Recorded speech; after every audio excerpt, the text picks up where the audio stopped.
I'm Andy Baraghani. I'm here at Splendido.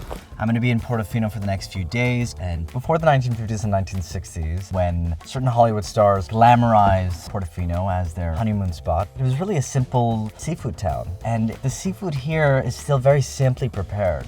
This dish of Ligurian Sea Bass is a dish you'll see in so many different trattorias, but our backdrop for today is at La Portofinese Eco Farm. I'm just gonna take a little bit of basil along with some thyme sprigs. We're gonna stuff the belly of the fish. These beautiful potatoes, you don't wanna cut them too thin because then they'll cook too quickly.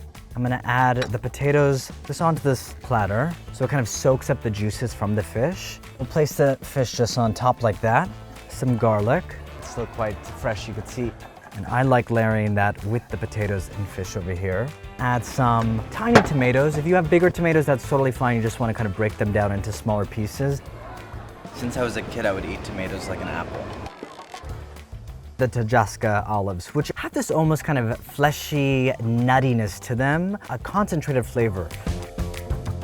And then Vermentino wine. This specific bottle, it actually comes just steps away from La Portofinese, from the Eco Farm. We're adding these liquids, the fish broth, we're gonna add a little bit more oil as well. This is gonna create kind of a natural sauce.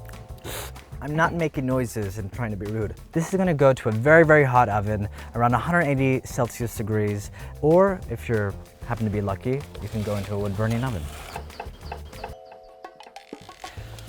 Ah, look at that.